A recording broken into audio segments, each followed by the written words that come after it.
देश के बचाओ, देश के बचाओ, बीजेपी हटाओ, देश के बचाओ, बीजेपी हटाओ,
ছাত্র যুবক কইতাছে, ছাত্র যুবক কইতাছে, ছাত্র যুবক কইতাছে, শ্রমিক কৃষক কইতাছে, শ্রমিক কৃষক কইতাছে, শ্রমিক কৃষক কইতাছে, বেকার যুবক কইতাছে, বেকার যুবক কইতাছে, ছাত্র যুবক কইতাছে, ছাত্র যুবক কইতাছে, মাথা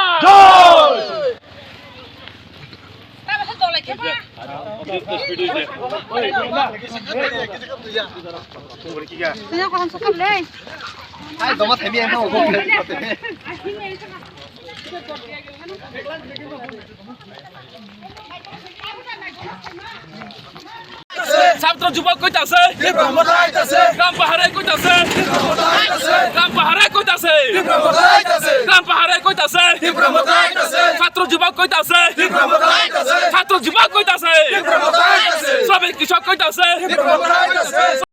মহারাজ প্রদ্যুৎ কিশোর নেতৃত্বে তীব্রমথা আমার আনারস আগামী দিন 30 বিধানসভা নির্বাচনে আমাদের জয়যুক্ত করে আসে কমপুরে, যাতে পাহাড়ি বাঙালি মণিপুরি মুসলিম মিলেশা আমরা শান্তিভাবে যাতে বসবাস করতে হয় এবং কর্মসংস্থান যাতে হয়, গরিব যাতে ঘর একটা হয়, ল্যাট্রিন ঘর হোক, একটা বাগান পাক, একটা যে কোনো কিছু সুযোগ পাক, রেগা মজুরি বাড়ুক।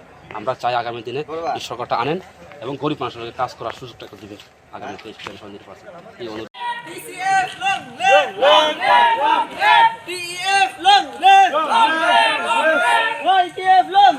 আঞ্চলিক দলটা মহারাজার একটি লক্ষ্য অধিকারের জন্য ফাইট।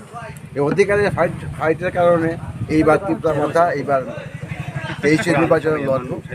মহারাজাকে এইবার আনুষ্ঠানিক ভোট দিয়ে জয়যুক্ত করবেন, যাতে তাদের উদ্দেশ্য যেই অঞ্চলগুলিতে এখন পর্যন্ত জল নাই, শিক্ষা নাই, বিদ্যুৎ নাই, ভালো স্বাস্থ্য পরিষেবা নাই, চাকরি নাই, মানে কোনো রোজগারের কোনো সোর্স নাই, এগুলির উন্নত করারই তাদের মূল লক্ষ্য।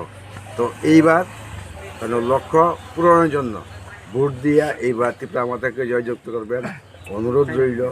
এইবার সামিল হন।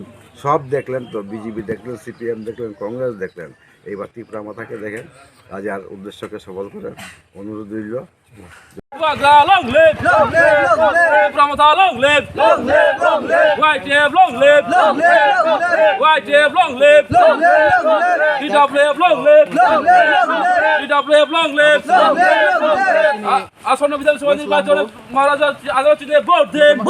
বিজেপি দলের সাথে জোট করাটা অশুভ শক্তির সাথে জোট করায় এইটাই আমরা মনে করি। কারণ সেই বিজেপি দলটা হচ্ছে মানুষকে আজকে 5 বছরে ঘর থেকে বেরোতে কাউকে দিচ্ছিল না, আক্রমণ করেছিল, সন্ত্রাস করেছিল, পুলিশ তাদের রুখতেও পারেনি যে ত্রিপুরা রাজ্যে কেন তারা এই কাজগুলা করছে। আমরা প্রতিটা কন্টিজেন্সি থেকে তাদের নাম নোট করে দিয়েছি, প্রতিটা ব্রাঞ্চে দিয়েছি, যে সিভিল ব্রাঞ্চে আমরা দিয়েছি, যে তাদের নাম দিয়েছি। তারপরেও তারা বলছে তারা আক্রমণ করছে, আমরা কি করব, তোমরা কেস করো। এটা গণতান্ত্রিক পদ্ধতি নয়। আপনাদের কাছে যে কথা আমি বলতে চাই, তাই আমি পদ পরিবর্তন করে আমি তৃণমূল কংগ্রেস ছেড়ে আজকে এই তিপ্রামাথা দলে যোগ দিয়েছি। একটাই কারণ যে এই তিপ্রামাথা দলটাই ত্রিপুরা রাজ্যের পরিবর্তন করতে পারবে। তাই আমি কোনো কিছু না ভেবে তাই গত 2 তারিখে আমি এই তৃণমূল কংগ্রেসে ছেড়ে জয়েন করেছি তিপ্রামাথাতে। অনন্ত দেববর্মার হাত ধরে আমি তিপ্রামাথাতে জয়েন করেছি। আমি পুরাদমে কাজ করছি যে কিভাবে তিপ্রামাথাকে অগ্রসর করা যায় এবং 2টা কন্টিজেন্সি কাজ করছি। বর্তমানে আমি ত্রিপুরা রাজ্যের যত জায়গাতে আমার সাথে লিঙ্ক আছে সব জায়গাতে শক্তি বৃদ্ধি করার চেষ্টা করছি। ফোনের মাধ্যমে সবার সাথে যোগাযোগ করছি এবং তারা ভেঙে আজকে তিপ্রামাথাতে যোগ দেবে। আমি আশা রাখছি কয়েকদিনের মধ্যে সমস্ত তৃণমূল কংগ্রেসটা ভেঙে যাবে, ভেঙে একাকার হয়ে যাবে এবং তিপ্রামাথাতে শরিক হবে। আমার সাথে সোনামুড়া বলুন, ধর্মনগর বলুন, খুদ রাজধানী আগরতলা বলুন, কৈলাসহর বলুন, ধনপুর বলুন, সব জায়গা থেকে যোগাযোগ করছে। আমি তাদেরকে কিভাবে দলের মধ্যে আনতে পারি সেই আশা আকাঙ্ক্ষা রাখছি এবং আমার দলের ঊর্ধ্বতন কর্তৃপক্ষের সাথে আলাপ আলোচনা করে তাদেরকে কিভাবে দলে আনা যায় সেই চেষ্টাই করছি। আগামী দিনের আমাদের দলের শ্রীবৃদ্ধি হয় এই আশা আকাঙ্ক্ষা রেখে আমার আলোচনা শেষ করছি। মোবাগ্রা লংরিপ। আপনার নাম? আমার নাম হাসান চৌধুরী।